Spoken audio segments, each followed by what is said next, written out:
Duck the Great Western Engine. This is a story about Duck the Great Western Engine. When he came to the station, he soon made it clear that he wouldn't put up with any nonsense. But there was one engine who was more than a match for him. One morning, Percy was talking to Gordon and James in the engine shed. "The Fat Controller is getting a bigger engine to help me," said Percy proudly. "Nonsense," said Gordon. "We don't need a bigger engine." "You just need to work more and chatter less," said James. Percy sighed. "No one listens to me. They think I'm a silly little engine and order me about. I'll show them." But he didn't know how. Later that day, Percy brought some coaches to the station. "Hello, Percy," said the Fat Controller. "You look tired." "Yes, sir," Percy replied sadly. "I don't know if I'm standing on my dome or my wheels." "Cheer up, Percy," laughed the Fat Controller. "The new engine can do the work here alone. You can help Thomas and Toby build my new harbor." "Oh, thank you, sir," said Percy happily. The next morning, the new engine arrived. He was a Great Western engine. "What's your name?" asked the Fat Controller. "Montague, sir, but everyone calls me Duck because they say I waddle," replied the engine. I don't really, sir, but I like being called Duck." "Duck it is, then," said the Fat Controller. "Percy, come and show Duck around." Percy and Duck got on well. Duck knew how to make the trucks behave, and soon they were almost finished. Oh boy. James, Gordon, and Henry watched Duck quietly doing his work. "Let's have some fun," they whispered, and they wheezed. "Quack, quack, quack!" Percy was cross, but Duck ignored them. Then the engines began to order him about. Do they tell you to do things, Percy?" asked Duck. "Yes, they do," replied Percy sadly. "Right," said Duck. "We'll soon stop that nonsense." And he whispered something to Percy. "We'll do it tonight."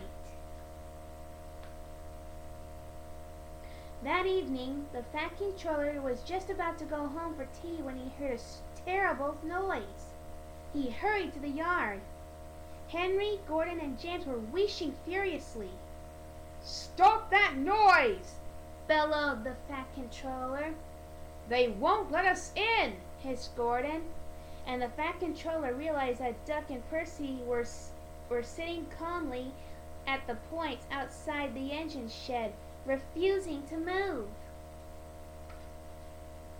The Fat Controller was very angry. "Duck, explain this behavior!" he shouted. "Beg your pardon, sir," said Duck politely, "but these engines are giving us orders. Please, can you inform them that we only take orders from you?" "Duck and Percy, you are causing a disturbance!" thundered the Fat Controller. As for you," he said, turning to the big engines, "you made the disturbance. Duck is quite right. This is my railway, and I give the orders." Henry, Gordon, and James were very embarrassed. From then on, Duck worked well at the yard, and the Fat Controller was very pleased with him. One day, Duck was resting in the engine shed when the Fat Controller arrived. "Would you like to have a branch line of your own?" he asked. "Yes, please, sir," Duck replied excitedly, and he took charge of his own branch line, which ran along the coast to the small railway. "Oh, that's where Mike, Bert, and Rex live and work." Duck was very proud of his branch line, but he couldn't do all the work himself, So Donald and Douglas took turns to help him. One evening he was talking to Donald. You don't understand how much the Fat Controller relies on me, said Duck proudly.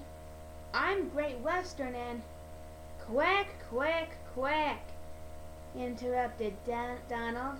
You sound like you laid an egg. Now let an engine sleep.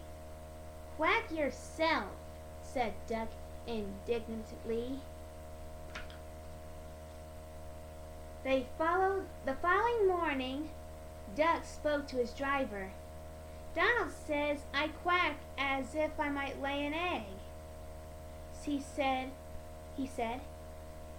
let me start that one over, sorry. Donald says I quacked as if I laid an egg, he said. Let's play a joke on him to teach him a lesson. I have an idea, laughed his fireman, and he whispered something to Duck and his driver. That night, when Donald was asleep, Duck's driver and fireman put something into Donald's water tank. The next morning, when Donald stopped for water, he found an unexpected passenger on board. A little duckling popped out of his water tank. His driver and fireman could hardly believe their eyes. But Donald smiled. I know who's behind this, he laughed, and Donald told them what happened in the shed. The duckling was tame. She shared the driver and fireman's sandwiches and rode in the tender. But as the day went on, she grew tired of traveling and hopped off at a station where she stayed. Before they reached home, Donald and his driver and fireman made a plan. That night they were very busy, and when Duck's crew arrived in the morning, they made a surprise discovery. Look, Duck, they laughed. There's a nest with an egg in it under your bunker. Donald opened a sleepy eye. Well, well, he exclaimed. You must have laid it in the night. Duck laughed. You win, Donald. It would take a clever engine to get the better of you. Duck and Donald became good friends, and the duckling settled at the station.